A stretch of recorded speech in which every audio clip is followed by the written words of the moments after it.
Hello friends, welcome back to judicial world. Friends, इस video में हम मई 2024 के इम्पॉर्टेंट करंट अफेयर्स को डील करेंगे। तो आइए शुरू करते हैं। सबसे पहले बात करते हैं अपॉइंटमेंट्स की। अपॉइंटमेंट्स में कृष्णा एला को बनाया गया है इंडियन वैक्सीन मैन्युफैक्चरर एसोसिएशन का प्रेसिडेंट। इन्होंने सक्सीड किया है अडार पूनावाला को, जो कि सीईओ हैं सीरम इंस्टीट्यूट ऑफ इंडिया के। नेक्स्ट अगर हम बात करें, करीना कपूर खान को अपॉइंट किया गया है यूनिसेफ इंडिया का नेशनल एम्बेसडर। यूनिसेफ 1946 में क्रिएट किया गया था as international children's emergency fund. UNICEF United Nation का परमानेंट पार्ट बना 1953 में। नेक्स्ट अगर हम बात करें लॉरेंस वोंग को, लॉरेंस वोंग सिंगापुर के पहले नए प्राइम मिनिस्टर अपॉइंट किए गए हैं। इन्होंने सक्सीड किया है ली हिंग लोंग को, जो कि 20 साल तक सिंगापुर के प्राइम मिनिस्टर रहे। नेक्स्ट अगर हम बात करें संजय मिश्रा जी की, तो उन्होंने जीएसटी एपेलेट ट्रिब्यूनल का ओथ लिया है, जो कि पहले प्रेसिडेंट हैं जीएसटी एपेलेट ट्रिब्यूनल के। Sanjay Mishra ji former chief justice थे झारखंड हाई कोर्ट के। नेक्स्ट अगर हम बात करें, जस्टिस पीएस दिनेश कुमार ने चार्ज लिया है सैट के प्रेसिडिंग ऑफिसर का। सैट का फुल फॉर्म है सिक्योरिटीज एपेलेट ट्रिब्यूनल, जो कि 4 साल के लिए इन्होंने ऑफिस लिया है। नेक्स्ट अगर हम बात करें प्रतिमा सिंह की, जिन्हें की अपॉइंट किया गया है डायरेक्टर डीपीआईआईटी का। डीपीआईआईटी का फुल फॉर्म है department of promotion of industry and internal trade. DPIIT central government का एक डिपार्टमेंट है, जो कि ministry of commerce and industry के अंडर आता है, जिसकी फाउंडेशन की गई थी 1995 को।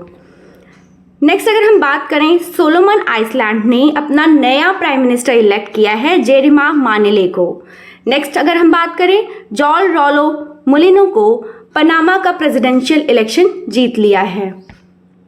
नेक्स्ट ऑबिचुरीज की बात करें तो एक्टर बर्नार्ड हिल, जो कि एक जाने जाते हैं प्लेइंग किंग के रूप में द लॉर्ड ऑफ रिंग्स के नॉवेल में, उनकी मृत्यु हो गई है। नेक्स्ट अगर हम बात करें, साहित्य एकेडमी विनर उर्दू लिटरेचर सलाम बिन रजाक, जिनकी डेथ हो गई है 83 ईयर्स की एज में। नेक्स्ट अगर हम देखें तो पंजाबी पोएट सुरजीत पटार, इनकी डेथ हो गई है 79 ईयर्स की एज में। नेक्स्ट अगर हम बात करें, former deputy chief minister of Bihar Sushil Kumar Modi ji की डेथ हो गई है 72 ईयर्स की एज में। नेक्स्ट अगर हम देखें तो Nobel prize winning author Alice Munro की डेथ हो गई है 92 ईयर्स की एज में। नेक्स्ट हम नेशनल और इंटरनेशनल न्यूज़ को देखते हैं। इंडियन आर्मी और पुनीत बालान ग्रुप ने कोलैबोरेट किया है इंडिया के पहले कॉन्स्टिट्यूशन पार्क को डेवलप करने के लिए। इस कॉन्स्टिट्यूशन पार्क का इनॉग्रेशन पुणे में हुआ है। इंडिया को 2047 में डेवलप्ड नेशन के रूप में उभारने के लिए हर सिटीजन को अपनी कॉन्स्टिट्यूशनल ड्यूटीज़ को ऑनर करना चाहिए, इसीलिए इस पार्क को स्टैब्लिश किया गया है। नेक्स्ट अगर हम बात करें, नेपाल की पूर्णिमा श्रेष्ठा ये पहली विमेन बनी हैं जिन्होंने कि माउंट एवरेस्ट को चढ़ाई की है 3 बार 13 दिन के अंदर। नेक्स्ट अगर हम नेशनल और इंटरनेशनल न्यूज़ में देखें तो मिशन ईशान का लोकेशन जो है वो नागपुर में है। इसका एम है कि इंडिया की 4 FIRS मतलब flight information region and airspace for enhanced efficiency to unify India's fragmented airspace region into a single centralised system. Basically ये इन्हेंस करेगा एयर ट्रैफिक एफिशिएंसी, सेफ्टी और कैपेसिटी को। Next important news अगर हम देखें तो पहली ऐसी कंट्री जिसने अभी अपने सभी ग्लेशियर को लूज कर दिया है वो कंट्री बनी है वेनेजुएला। मॉडर्न हिस्ट्री में वेनेजुएला ऐसी पहली कंट्री है जिसने अपने सारे ग्लेशियर्स को खो दिया है। नेक्स्ट अगर हम बात करें, यूनेस्को ने ऐड किया है 3 इंडियन लिटरेरी मास्टरपीसेस को। कहाँ ऐड किया है? वर्ल्ड रजिस्टर की मेमोरी में, जो कि है रामचरितमानस, पंचतंत्र, सहस्त्रालोका लोकाना। इन तीनों को ऐड किया गया है वर्ल्ड रजिस्टर की मेमोरी में। देखते हैं रामचरितमानस को किसने लिखा है? गोस्वामी तुलसीदास ने। पंचतंत्र को किसने लिखा है? पंडित विष्णु शर्मा ने।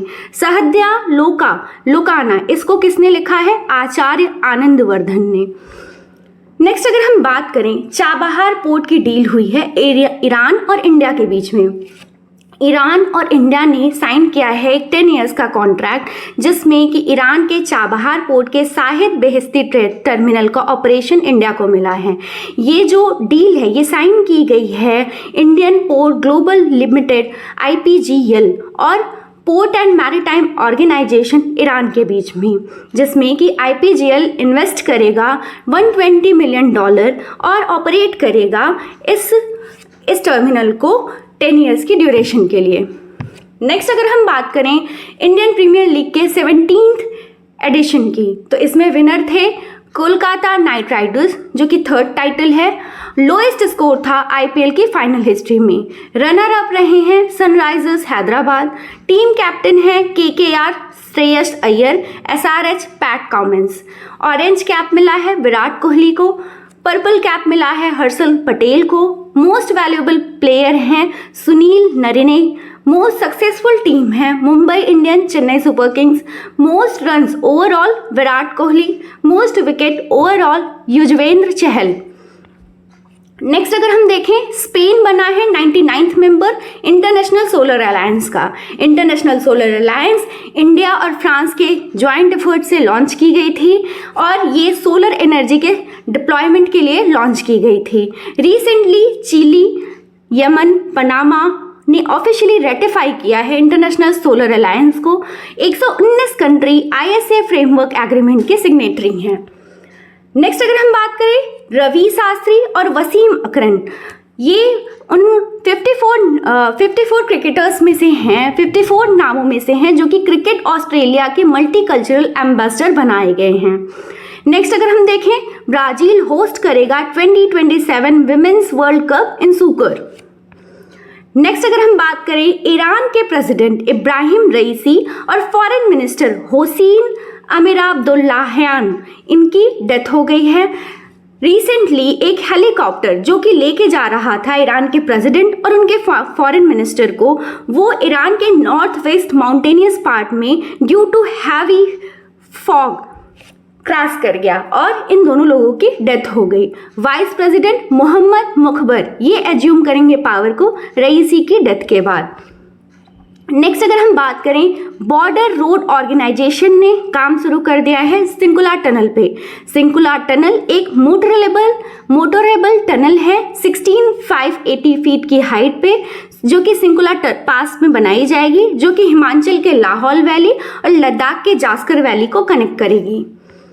नेक्स्ट अगर हम बात करें, IMD ने अलर्ट इशू किया है साइक्लोन रेमल के लिए। साइक्लोन रेमल कुछ दिनों के भीतर में वेस्ट बंगाल और बांग्लादेश के कोस्टल एरियाज को इम्पैक्ट करेगा, हिट करेगा। ये जो साइक्लोन है ये पहला ऐसा साइक्लोन है जो कि नॉर्थ इंडियन बेसिन में इस साल ओरिजिनेट होगा। ये नाम रेमल ये दिया गया है ओमान के द्वारा। नेक्स्ट अगर हम बात करें प्रोजेक्ट उद्भव की, तो प्रोजेक्ट उद्भव एक सेमिनार कम एग्जीबिशन है जो कि historical patterns of Indian strategic culture के ऊपर हेल्ड किया गया था नेशनल म्यूजियम नई दिल्ली में 21 मई 2024 को। प्रोजेक्ट उद्भव लॉन्च किया गया है डिफेंस मिनिस्टर राजनाथ सिंह के द्वारा। कब लॉन्च किया गया? Indian military heritage festival on October 21, 2023 को लॉन्च किया गया। ये कोलैबोरेशन है इंडियन आर्मी और United services institute of India की, जो कि एक डिफेंस सर्विस की थिंक टैंक है। नेक्स्ट अगर हम बात करें, चंडीगढ़ यूनिवर्सिटी पहली यूनिवर्सिटी बनी है इंडिया की जो कि हार्वर्ड प्रोग्राम को स्टार्ट कर रही है। चंडीगढ़ यूनिवर्सिटी ने एक MOU साइन किया है हार्वर्ड से, जो कि Harvard University collaborative business management programme के थ्रू, और वो अलाइन करेगी इंडिया के न्यू एजुकेशन पॉलिसी से, जो कि इंटरनेशनल एकेडमिक पार्टनरशिप करेगी। इस कोलैबोरेशन के अंदर चंडीगढ़ यूनिवर्सिटी स्टूडेंट्स को ऑफर करेगी, स्टूडेंट्स को पढ़ाया जाएगा हार्वर्ड यूनिवर्सिटी के फैकल्टी के द्वारा, जो कि business school for a semester पढ़ाया जाएगा। ये ऑनलाइन MBA प्रोग्राम के तहत पढ़ाया जाएगा। ये बहुत ही अच्छा इनिशिएटिव है। नेक्स्ट अगर हम बात करें, उत्तराखंड टूरिज्म ने अनाउंस किया है इंडिया की पहली एस्ट्रो टूरिज्म कैंपेन, जिसका नाम है नक्षत्र सभा। नेक्स्ट अगर हम बात करें, इंडिया ने सरपास किया है as a third largest solar power generator 2023 में सरपास किसे किया है? जापान को किया है। ग्लोबल इलेक्ट्रिसिटी रिव्यू 2024 जो कि पब्लिश किया गया था global energy think tank amber के द्वारा, इन्होंने बताया कि इंडिया जो है third largest solar power generator बना है 2023 में। इंडिया की रैंक 9 थी सोलर एनर्जी डिप्लॉयमेंट के लिए 2015 में। नेक्स्ट अगर हम बात करें NFL, IREDA एंड हुडको को ग्रांट किया गया है Navratna status department of public enterprises के द्वारा। आइए हम इनके बारे में थोड़ा देख लेते हैं। नेशनल फर्टिलाइजर लिमिटेड ये इनकॉर्पोरेट किया गया था 23 अगस्त 1974। ये इसका कॉर्पोरेट ऑफिस नोएडा यूपी में है। NFL आता है एडमिनिस्ट्रेटिव कंट्रोल के ministry of chemical and fertilizer and is one of the largest producers of urea in India. Next अगर हम देखें housing and urban development corporation limited हुडको, ये एक इंडियन पब्लिक सेक्टर अंडरटेकिंग है जो कि इंगेज्ड है हाउसिंग फाइनेंस और इंफ्रास्ट्रक्चर प्रोजेक्ट के फाइनेंस में। नेक्स्ट अगर हम बात करें Indian renewable energy development agency, ये एक नॉन बैंकिंग फाइनेंशियल इंस्टीट्यूशन है जो कि प्रमोट करता है, डेवलप करता है और एक्सटेंड करता है financial assistant for renewable energy and energy efficiency conservation project. ये public limited government company establish की गई थी 11 मार्च 1987 को। नेक्स्ट अगर हम देखें जिम्बाब्वे ने लॉन्च किया है नई करेंसी जिग, जो कि अटेम्प्ट है उनका मनी क्राइसिस को रिजॉल्व करने के लिए। जिग जो कि शॉर्ट फॉर्म है किसका? जिम्बाब्वे गोल्ड का। नेक्स्ट अगर हम बात करें 6 ईयर ओल्ड तक्षवी वाघान जो कि अहमदाबाद से हैं, इन्होंने रिकॉर्ड बनाया है लोएस्ट लिम्बो स्केटिंग का। तक्षवी वाघान 6 ईयर ओल्ड की हैं और ये अहमदाबाद गुजरात से हैं। इन्होंने नया गिनीज वर्ल्ड रिकॉर्ड बनाया है lowest limbo skating over 25 metres और उन्होंने हाइट अचीव की है जस्ट 16 सेंटीमीटर। नेक्स्ट अगर हम बात करें एस्ट्राजेनेका ने एडमिट किया है कि इसकी वैक्सीन से क्लॉटिंग होती है। नेक्स्ट अगर हम बात करें चाइना ने लॉन्च किया है सेंजाओ 18 मिशन। सेंजाओ 18 मिशन के तहत चाइना अपने 3 एस्ट्रोनॉट्स को अपने स्पेस स्टेशन में भेजेगा। नेक्स्ट अगर हम बात करें EU ने अडॉप्ट किया है पहला law against violence towards women. EU ने gender based violence, forced marriages, female genital mutilation और ऑनलाइन हरासमेंट को कर्व करने के लिए एक लॉ पास किया है जो कि उसके 27 नेशंस जो हैं उनके द्वारा अडॉप्ट किया गया है। ये मिनिमम सेंटेंस बताता है जो कि 1 से 5 साल तक की सजा हो सकती है इन सभी क्राइम्स के लिए, और अगर विक्टिम जो है वो चाइल्ड है, स्पाउस है या एक्स स्पाउस है तो पनिशमेंट हार्ड भी हो सकती है। नेक्स्ट अगर हम बात करें चाइना ने अपॉइंट किया है जू फेहोंग को अपना न्यू ऑनवॉय टू इंडिया। 18 मंथ्स तक चाइना का कोई भी ऑनवॉय इंडिया के लिए नहीं था क्योंकि लद्दाख मिलिट्री स्टैंड ऑफ की वजह से दोनों देशों के रिश्ते में थोड़ी खटास चल रही थी, लेकिन अभी चाइना ने एक नया ऑनवॉय भेजा है जू फेहोंग इंडिया के लिए। नेक्स्ट अगर हम बात करें चाइना ओवरटेक कर रहा है यूएस को इंडिया के लार्जेस्ट ट्रेडिंग पार्टनर के रूप में फाइनेंशियल ईयर 2023-2024 के लिए। नेक्स्ट अगर हम बात करें Indian army major Radhika Sen को सिलेक्ट किया गया है 2023 के military general advocate of year award के लिए। अब हम अवार्ड्स के सेक्शन में चल रहे हैं, अब हम देखेंगे कि किसको कौन से अवार्ड्स मिले हैं। नेक्स्ट अगर हम बात करें 77th कांस फिल्म फेस्टिवल में all we imagine as light by film maker Payal Kapadia ने ग्रैंड प्रिक्स अवार्ड जीता है। नेक्स्ट अगर हम बात करें विटले गोल्ड अवार्ड 2024 की, तो ये दिया गया है डॉक्टर पूर्णिमा देवी वर्मन को जो कि एक वाइल्ड लाइफ बायोलॉजिस्ट हैं असम की। नेक्स्ट अगर हम बात करें आलोक शुक्ला ने जीता है Goldman prize for green Nobel for Hasdeo Aranya campaign. Next अगर हम बात करें गिना जस्टिस ने जीता है Cambridge dedicated teacher award for middle east and north Africa. Next अगर हम देखें एलेजांद्रा मारिसा रोड्रिगो, इन्हें Miss Universe Buenos as 60 years की एज में दिया गया है। नेक्स्ट अगर हम बात करें मिस एआई नामक एक कंपटीशन ऑर्गेनाइज किया गया था जिसमें कि वर्ल्ड की फर्स्ट ब्यूटी कंटेस्ट था जो कि कंप्यूटर जनरेटेड वुमेन के लिए था।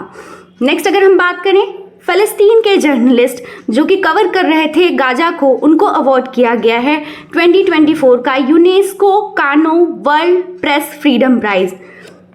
नेक्स्ट अगर हम बात करें पुलित्जर प्राइज, तो इसको भी अनाउंस किया गया है। पुलित्जर प्राइज प्रेस की फील्ड में दिया जाता है, जर्नलिज्म और आर्ट की फील्ड में दिया जाता है। ये द मोस्ट प्रेस्टिजियस प्राइज होता है इस फील्ड में। नेक्स्ट अगर हम बात करें जर्मन ऑथर जेनिंग एरपेनबैक, इनको इंटरनेशनल बुकर प्राइज उनके फिक्शन कायरोस के लिए दिया गया है। नेक्स्ट अगर हम बात करें एक बुक है जिसका नाम है द विनर्स माइंडसेट, जो कि ऑथर जिसके हैं सेन वॉटसन। नेक्स्ट अगर हम बात करें स्पोर्ट्स की, तो स्पोर्ट्स में पी श्यामन खिली तमिलनाडु के जो हैं उन्हें इंडिया का 85th चेस ग्रैंड मास्टर बनाया गया है। P Shyaman Nikhil. R Vaishali 84th Indian grand masters थी। नेक्स्ट अगर हम बात करें मोनिका बत्रा, ये बनी है first Indian women paddler to break top 25 world ranking, जो कि अब 24 पोजीशन पे हैं। अलेक्जेंडर जेवरोव और इगा स्वियातेक, इन दोनों लोगों ने single title of Italian open को जीता है। नेक्स्ट अगर हम बात करें दीपा करमाकर की, तो इन्होंने इंडिया का पहला एवर गोल्ड मेडल जीता है women's pole vault at Asian championship in Tashkent. Next अगर हम बात करें दीप्ति जेवांजी, इन्होंने वर्ल्ड रिकॉर्ड सेट किया है। इन्होंने गोल्ड जीता है वर्ल्ड पैरा एथलेटिक चैंपियनशिप में। वर्ल्ड पैरा एथलेटिक चैंपियनशिप में दीप्ति जेवांजी ने गोल्ड मेडल जीता है। नेक्स्ट अगर हम बात करें इंग्लैंड के क्रिकेटर जेम्स एंडरसन ने रिटायरमेंट अनाउंस किया है। इन्होंने 2002 में इंग्लैंड में डेब्यू किया था और 22 ईयर के अपने करियर के बाद इन्होंने रिटायरमेंट डिक्लेयर किया है। नेक्स्ट अगर हम बात करें सुनील छेत्री की, तो उन्होंने भी रिटायरमेंट अनाउंस किया है from international football after FIFA world cup qualifier. Next अगर हम देखें तो इंडिया होस्ट करेगा BWF वर्ल्ड जूनियर बैडमिंटनशिप चैंपियनशिप 2025 में गुवाहाटी में। जो लास्ट वर्ल्ड जूनियर हुआ था चैंपियनशिप वो पुणे में हुआ था 2008 में। नेक्स्ट अगर हम देखें तो ICC ने अनाउंस किया है women's T20 world cup schedule का। 9th women's T20 world cup 2024 will be healed in Bangladesh from October 3 to 20। 23 matches featuring the top 10 women's team in the world from 3 to 20 इन बांग्लादेश। 3 से 20 अक्टूबर के बीच में 23 मैचेस बांग्लादेश में होंगे। नेक्स्ट अगर हम बात करें Spanish football club real Madrid ने जीता है 36 ला लीगा टाइटल। नेक्स्ट अगर हम बात करें तेजस्विन शंकर ने गोल्ड जीता है हाई जंप में USATF फेस्टिवल के दौरान। नेक्स्ट अगर हम बात करें थॉमस और उबेर कप 2024 की, तो ये चाइना ने बोथ मेंस और वुमेन्स क्रोन में जीता है। नेक्स्ट अगर हम बात करें रैंकिंग्स की, तो वर्ल्ड प्रेस फ्रीडम इंडेक्स 2024 जो कि जारी किया जाता है रिपोर्टर्स विदाउट बॉर्डर्स के द्वारा, उसमें इंडिया की रैंक 159th है आउट ऑफ 180 कंट्री। नेक्स्ट अगर हम बात करें इंडिया ने क्लाइम किया है 39th position world economic forum के ट्रैवल और टूरिज्म डेवलपमेंट इंडेक्स 2024 में। नेक्स्ट अगर हम बात करें डेज एंड थीम्स की, तो 3rd में प्रेस फ्रीडम डे था जिसकी थीम थी journalism in the face of environmental crisis. Next हम बात करें 8th में था world red cross and red crescent day, world thalassemia day. इसकी थीम थी वर्ल्ड थैलेसीमिया डे की empowering life, embarrassing progress, equitable and accessible thalassemia treatment for all. Next हम देखें 11th में था नेशनल टेक्नोलॉजी डे जिसकी थीम थी from schools to startups igniting young minds to innovate. Next अगर हम बात करें 12th में जो कि इंटरनेशनल नर्स डे था जिसकी थीम थी our nurses our future the economic power of care. Next अगर हम बात करें 15th में जो कि था इंटरनेशनल डे ऑफ फैमिलीज जिसकी थीम थी families building resilient future. 17th में world hypertension day, world telecommunication day. World hypertension day की थीम थी measure your blood pressure accurately, control it, live longer. 18th में था world AIDS vaccine day, international museum day. International museum day की theme थी the future of museum, recover and amazing. Next है 21st में जो कि था नेशनल एंटी टेररिज्म डे। 22 में जो कि है international day for biological diversity, जिसकी थीम थी we are part of the solution. 28 में जो था international day of action for women's health, जिसकी थीम थी invest in women, accelerate progress. 31st में जो कि है एंटी टोबैको डे, जिसकी थीम थी protecting children from tobacco industry interference. तो इस तरीके से हमने मई 2024 के इम्पॉर्टेंट करंट अफेयर्स को कवर कर लिया है। आशा करते हैं कि ये इनिशिएटिव आपको अच्छा लगा होगा। प्लीज़ वीडियो को लाइक करें, चैनल को सब्सक्राइब करें। Thank you so much.